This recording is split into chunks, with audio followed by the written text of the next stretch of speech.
From kids who broke down sobbing the moment the gavel came down, to ones who stared straight ahead like they had nowhere left to feel anything from, the courtroom is where the mask finally slips. Some pleaded for mercy, others cursed the jury on their way out, and a few looked genuinely heartbroken about the life they would never live again. You almost forget for a second what they did to get there. So here are killer kids reacting to the moment they learned they were never coming home. Michael Bever. Bever a second chance. It's going to be ordering a record that is going to be in the thousands of pages.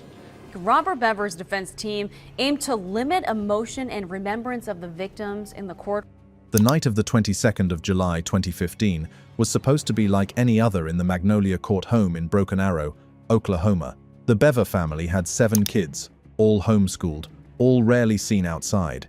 Around midnight, a 911 call came in, with no voice on the line. Officers arrived to find blood on the porch and a 13-year-old girl inside, stabbed repeatedly, her throat cut, begging them to save her.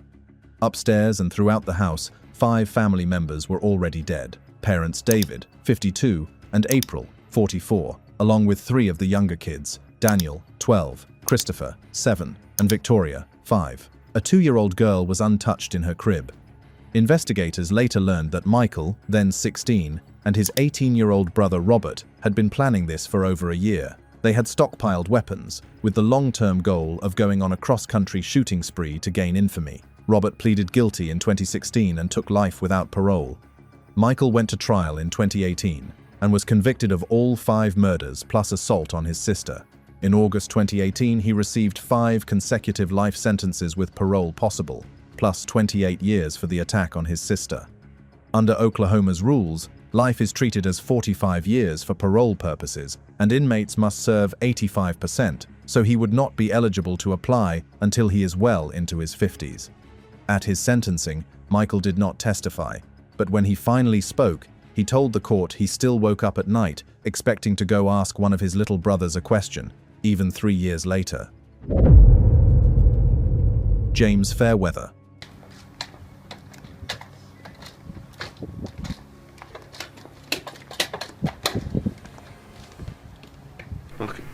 My voices were talking to me. You need to make a sacrifice, or we're going to come and get you. You need to do it. And I saw him. It was laying on the grass. The English town of Colchester is small and quiet, the kind of place where nothing like this is supposed to happen. But in 2014, a 15-year-old schoolboy who had grown up obsessed with the Jack the Ripper case decided he wanted to become a serial killer. On the 29th of March 2014, James Atfield, a 33-year-old man with a brain injury from an earlier accident, was sitting alone in Castle Park. Fairweather stabbed him 102 times. 3 months later, on the 17th of June 2014, he struck again. Nahid Al-Manaya was 31, a Saudi student at the University of Essex, walking along the Salary Brook Trail. Fairweather stabbed her 16 times. Both victims were stabbed in the eye.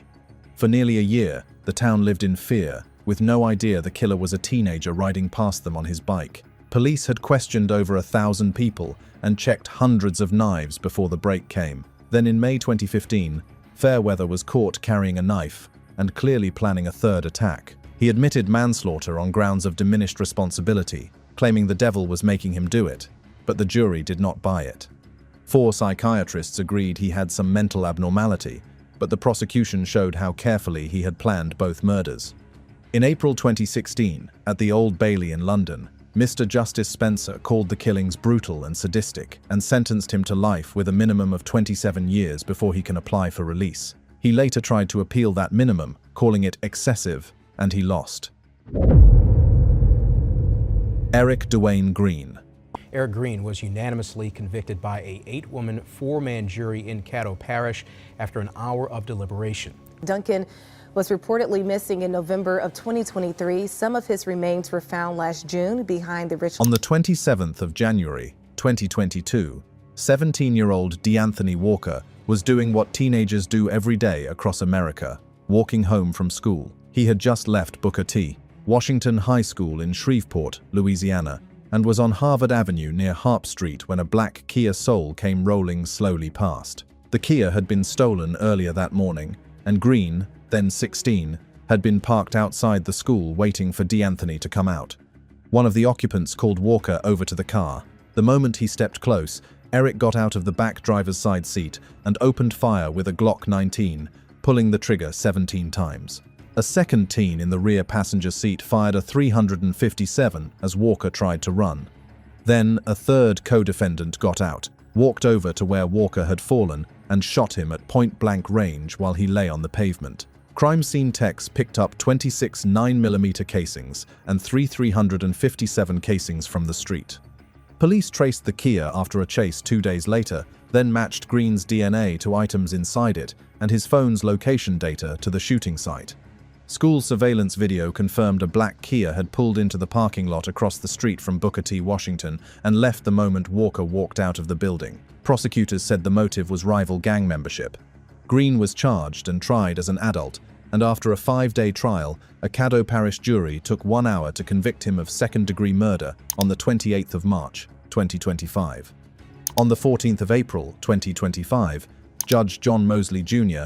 handed down the mandatory life sentence, although because Green was a juvenile when he killed Walker, he will eventually become parole eligible. Jahara Malik.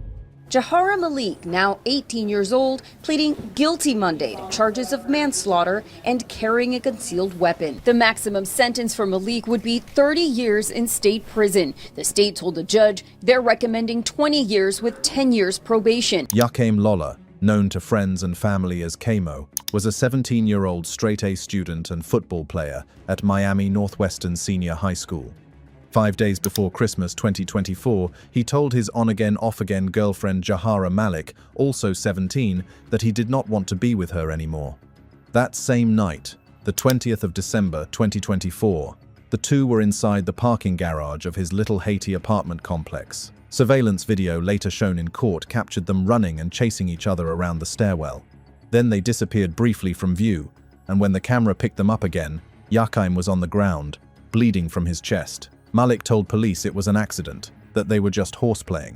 Investigators rejected that account and determined the fatal wound came during an argument. The case sparked nearly a month of protests outside the Miami-Dade State Attorney's office, with Lola's family and classmates demanding charges. She was eventually charged as an adult with manslaughter with a deadly weapon and carrying a concealed weapon.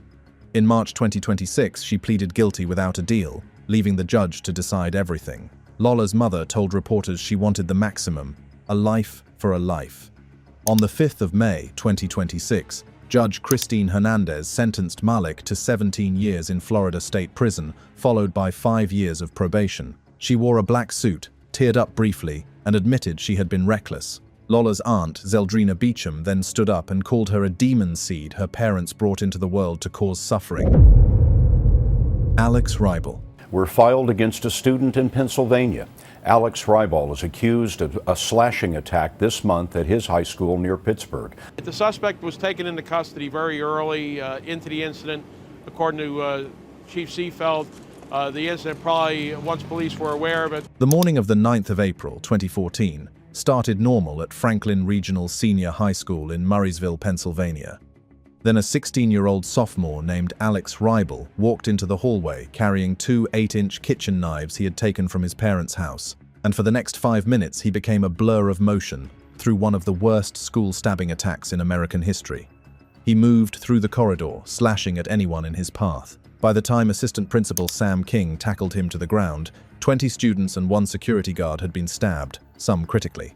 Investigators later found a handwritten manifesto in his locker, dated 3 days before the attack, in which he praised the Columbine shooters. Every single one of his 21 victims survived. 4 had life-threatening wounds, and doctors at nearby hospitals said the timing of the police response was the only reason no one died. 1 student required surgery to repair a lacerated liver, and another nearly lost his arm.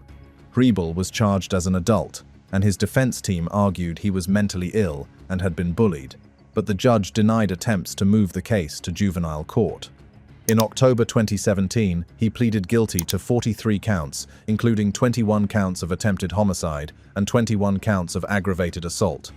On the 22nd of January 2018, Westmoreland County Judge Christopher Feliciani sentenced him to 23.5 to 60 years in state prison and ordered roughly $269,000 in restitution.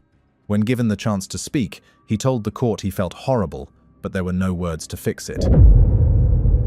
Cassandra Bjorge.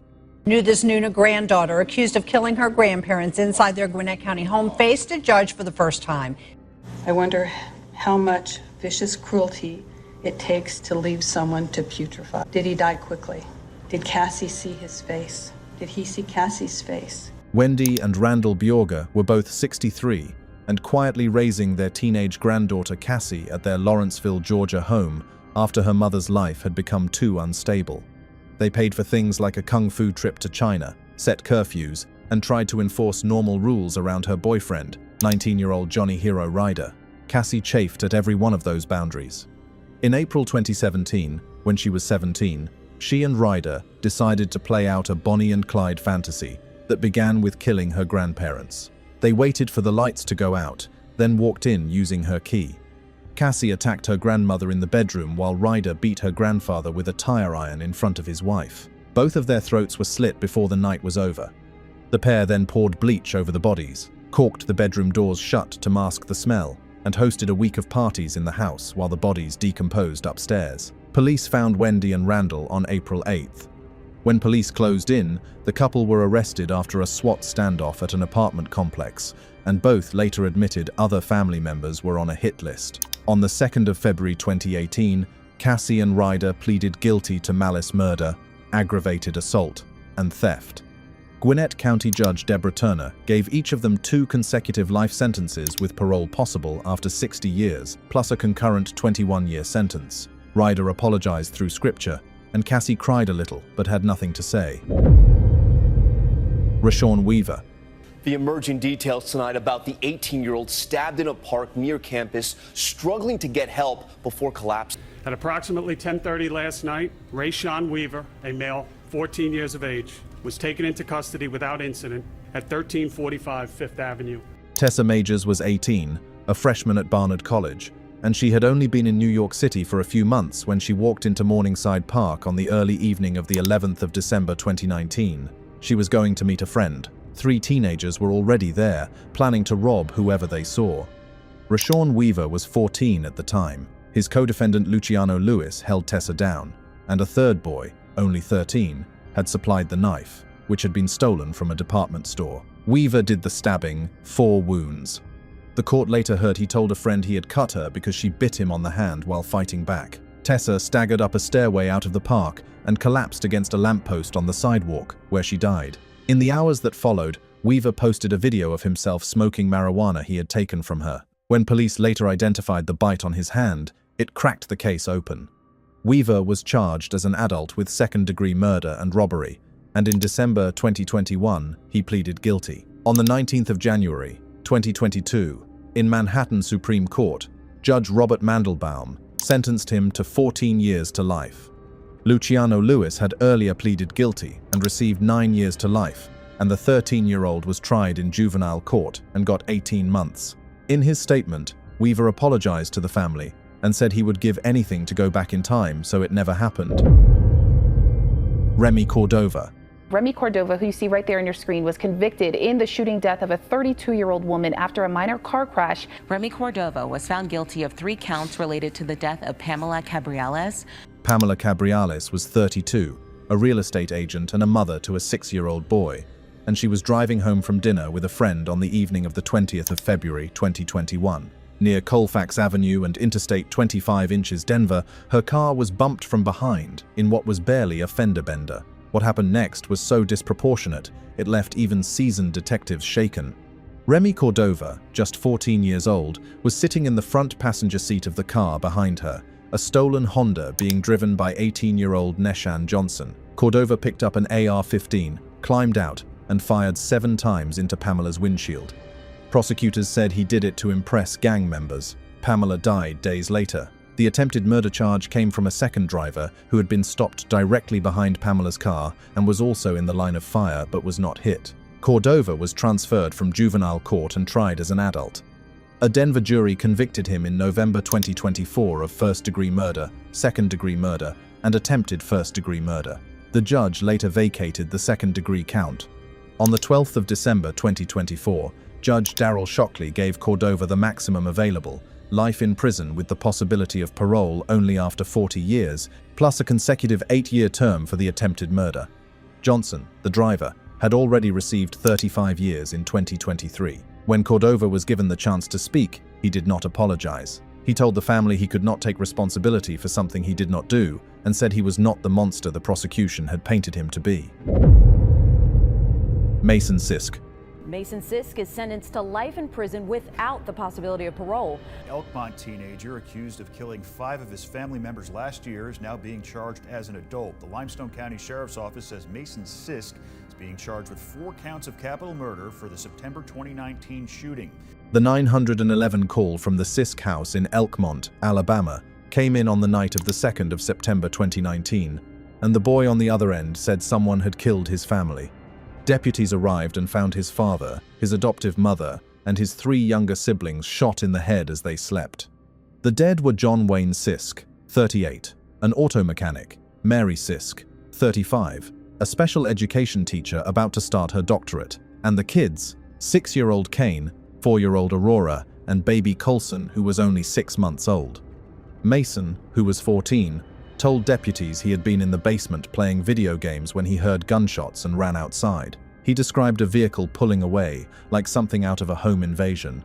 Investigators saw through it within hours, and he admitted he had shot them all with rifles stored inside the house. He was charged with capital murder but was ineligible for the death penalty because of his age.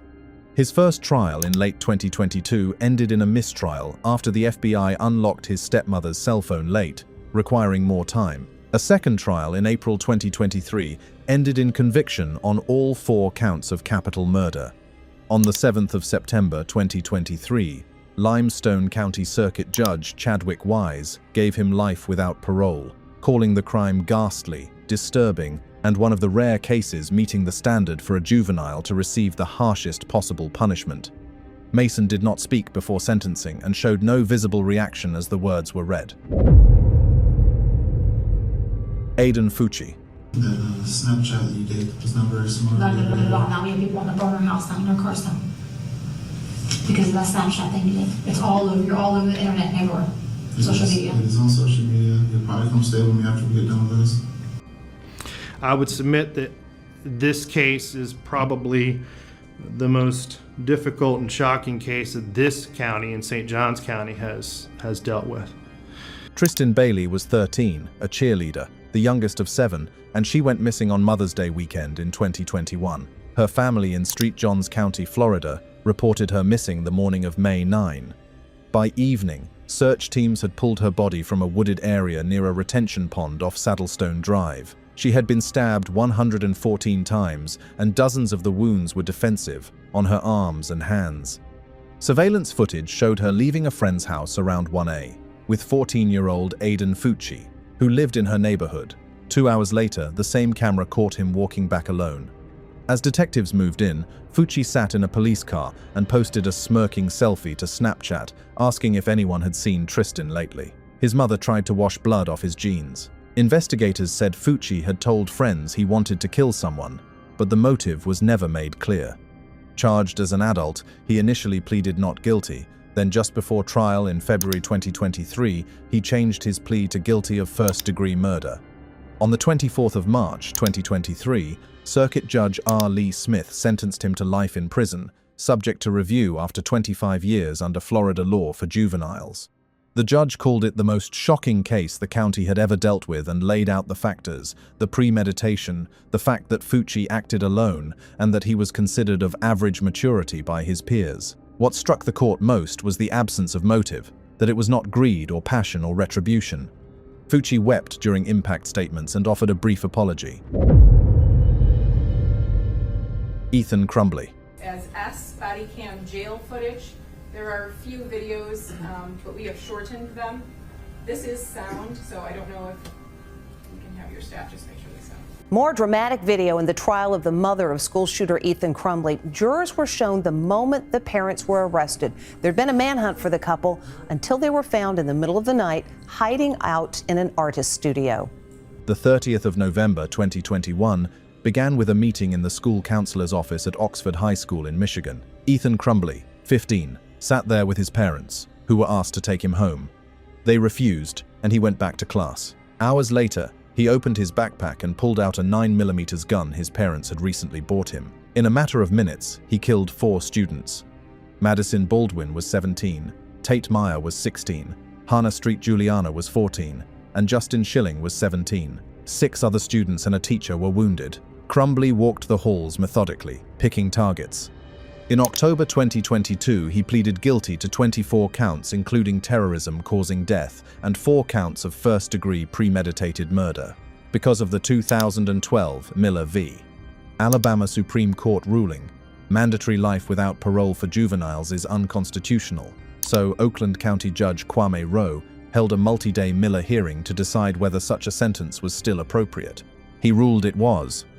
On the 8th of December 2023, Crumbly received life without parole, becoming the first minor sentence to that term since the Miller decision. His parents, Jennifer and James Crumbly, were each later convicted of involuntary manslaughter for their role and given 10 to 15 years.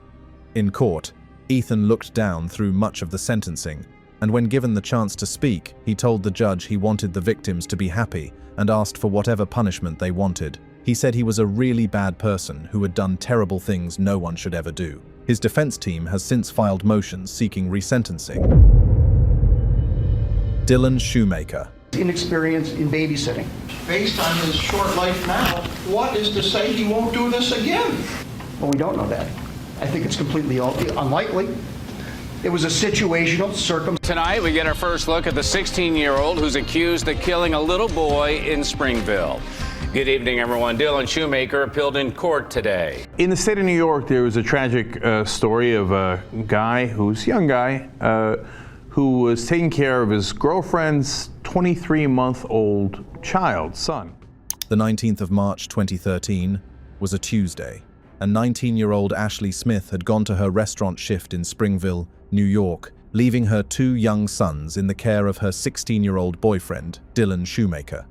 Her older boy Austin was 23 months old, and her younger one was 3 months old. It was only the second time Shoemaker had ever been left to watch them. Austin would not stop crying. Shoemaker, by his own admission on the witness stand, lost his temper. He slapped the toddler, spanked him, then put a pillow over his face and punched him 3 times in the head. The blows caused severe brain bleeding. Austin Smith died just 4 days short of his 2nd birthday. At trial in November 2013, a jury took less than 3 hours to convict Shoemaker of 2nd-degree intentional murder. The judge, State Supreme Court Justice M. William Boller, called him a manipulator and a deceiver. He pointed to the 200 texts Shoemaker had sent that night while babysitting, including messages trying to set up a sexual encounter with another girl and sell drugs to friends. The judge said when the texting stopped, the beating started. On the 10th of January 2014, he was given the maximum 25 years to life. The sentence was later reduced on appeal to 18 years to life, making him parole eligible around 2031. Before sentencing, Shoemaker had reportedly told jail guards to watch the performance, then broke down sobbing in court when the moment came. The video became one of the most viewed teen sentencing clips on YouTube. Austin's great-grandmother said she forgave him because that is what God would want. Carly, Madison Gregg. So in this motion, it goes on to say that this new information from Carly's dad, Kevin Gregg, supports Dr. Andrew Clark, the forensic psychologist, their expert witness. It supports Dr. Clark's diagnosis of unspecified schizophrenic disorder, and it's likely to lead to a different result at a new trial. Dr. Clark testified to some of the writings in Carly's journal. I'm sure many of us remember that. Let's go back to that moment in the trial together now. March 12th, Tuesday, she writes, "I think I had a psychotic break earlier.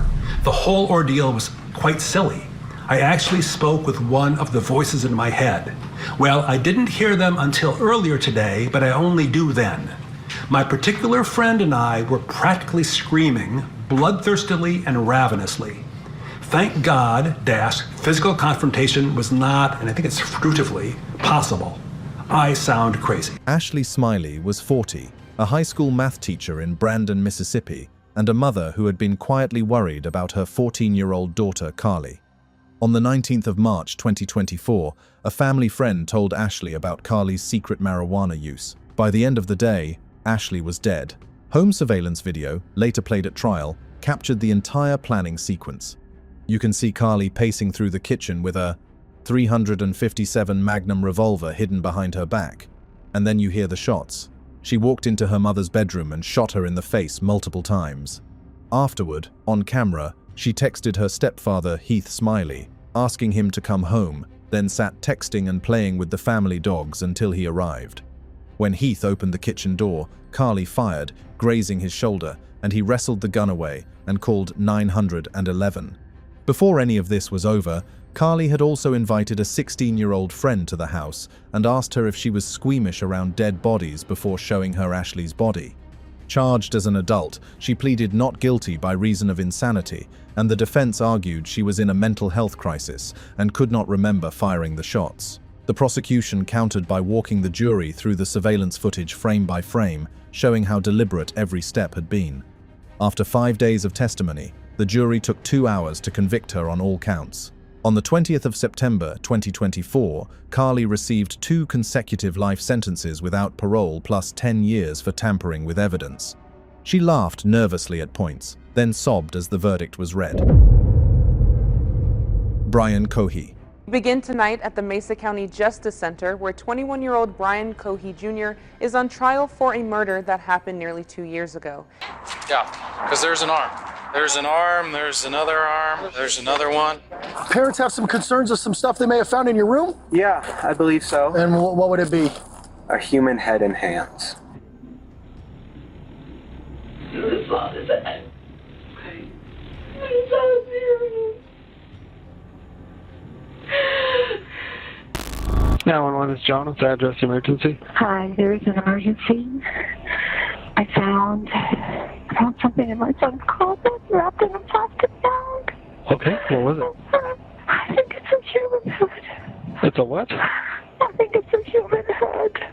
On March 1st, 2021. A family finds justice after waiting 2 years to see the man who murdered their loved one sentenced to prison. 21-year-old Brian Cohey murdered and dismembered Warren Barnes in 2021. Warren Barnes was 69 years old and known across downtown Grand Junction, Colorado, as the Redding Man. He spent his days outside a bridal shop on Main Street, absorbed in paperback after paperback, helping local store owners with boxes and odd jobs whenever they needed him. He was homeless, gentle, and beloved by the merchants in his community. On the night of the 27th of February, 2021, Barnes was sleeping under a highway overpass near Crosby Avenue when 19-year-old Brian Cohey II found him. Cohey had spent months planning to kill a homeless person specifically because, in his words to investigators, no one would notice they were gone. He had even put together a kit with a 12-inch kitchen knife, plastic gloves, and other materials. He attacked Barnes as he slept, then dismembered the body and took parts of it home, hiding the head and hands in his bedroom closet. His mother, who ran a daycare from the family home, discovered the remains on March 1 while tidying his room and called the police. Cohey confessed almost immediately. On his cell phone, investigators found a note marking the killing as his first. He pleaded not guilty by reason of insanity, citing diagnosed depression, ADHD, and autism, but 2 state psychologists concluded he was sane. After a 12-day trial, on the 3rd of February 2023, a jury convicted him of first-degree murder and 3 counts of tampering. On the 6th of February 2023, Judge Richard Gurley imposed mandatory life without parole plus 13.5 years for tampering, calling it one of the most horrific cases he had seen in 37 years. Cohey showed no emotion as the sentence was read. Jordan Brown. Incredibly sad case. I mean, what's lost in all of this is that a mother... Kenzie Marie Hoke was 26 and 8 months pregnant with a baby boy when she was shot in the back of the head as she slept in her Wampum, Pennsylvania bedroom on the morning of the 20th of February 2009. Her unborn son died with her from oxygen deprivation. Pennsylvania state troopers focused almost immediately on her fiancé's 11-year-old son, Jordan Brown, a 5th grader who had recently been given a youth model 20-gauge shotgun by his father. He had even won a turkey shoot with it the weekend before. Police said the shell found outside, combined with a statement given by Hook's 7-year-old daughter, was enough to charge him. He boarded the school bus that morning as if it were any other day. Initially charged as an adult, his case was eventually moved to juvenile court. In 2012, a judge found him delinquent. the juvenile equivalent of a guilty verdict, and he spent more than 7 years in detention before being released on probation in 2016 at age 18. But his legal team kept pushing. On the 28th of July 2018, the Pennsylvania Supreme Court, in a unanimous decision, vacated his conviction entirely, finding the evidence linking his shotgun to the murder was insufficient. Brown has since filed a federal civil rights lawsuit against the troopers who investigated him. The suit suggested Hook's ex-boyfriend, who had recently learned he was not the father of her youngest daughter, was a more likely suspect. In late 2024, a federal jury sided with the troopers. Christian Fernandez. David Galarraga was 2 years old, a sweet little boy with curly hair, and on the 14th of March 2011, he was alone in a Jacksonville, Florida apartment with his 12-year-old half-brother Christian Fernandez. By the time the night was over, David had a fractured skull, bleeding on the brain, and bruising around his face. He died 2 days later. According to the case file, Christian had slammed the toddler's head into a bookshelf. His mother, Bianella Susana, came home and saw the unconscious child, but instead of calling 911, she put ice on his head, changed his clothes, Googled concussions in children, then checked her bank account and downloaded music. 8 hours passed before David got real medical help. Doctors testified he could have been saved with prompt care. State Attorney Angela Corey charged Christian as an adult with first-degree murder, making him the youngest defendant in Jacksonville history to face that charge. He faced life without parole. A team of pro bono attorneys, including the woman who would later become the area's top prosecutor, intervened on his behalf. In February 2013, Christian pleaded guilty to manslaughter and aggravated battery and received juvenile sanctions, avoiding adult prison entirely. He was held in a juvenile facility, received therapy and education, and was released when he turned 19 in January 2018. His mother pleaded guilty to aggravated manslaughter for the delay in seeking help and received 10 years. Christian, throughout his time in detention, was visited weekly by a court-appointed grandmother figure who drove 132 miles each Saturday to see him. Devon Erickson. Your Honor, we request that the court set a preliminary hearing. The 7th of May, 2019, was a normal afternoon at STEM School Highlands Ranch, a charter school near Denver, Colorado. Devon Erickson was 18, in his final stretch of senior year, and his co-conspirator, Alec McKinney, was 16. The two walked into a British literature classroom carrying guns, and within seconds the door of normalcy slammed shut on everyone inside. Erickson opened fire. A student named Kendrick Castillo, also 18 and just days from graduation, did something almost no one would have time to even think about. He charged at the shooter to give his classmates a chance. 2 other boys followed his lead and tackled Erickson together, but Kendrick was fatally shot in the process. 8 more students were wounded. Prosecutors said the pair had developed what they called a victim hero plan, designed to make Erickson look like the survivor of the attack at the end of it. McKinney pleaded guilty in 2020 and received life with parole eligibility in 40 years, under a new Colorado law for juveniles. Erickson pleaded not guilty and went to trial, and in June 2021, a Douglas County jury convicted him on all 46 felony counts, including first-degree murder, 31 counts of attempted murder, and conspiracy. On the 17th of September, 2021, Judge Teresa Slade sentenced him to life without parole plus 1,282.5 years and named every survivor while reading the counts. Erickson declined to speak. His father told the court they loved him and were still mind-blown that something like this could happen. Kendrick's father, John Castillo, simply said, "There is evil in the world," and he saw it in the man who killed his son.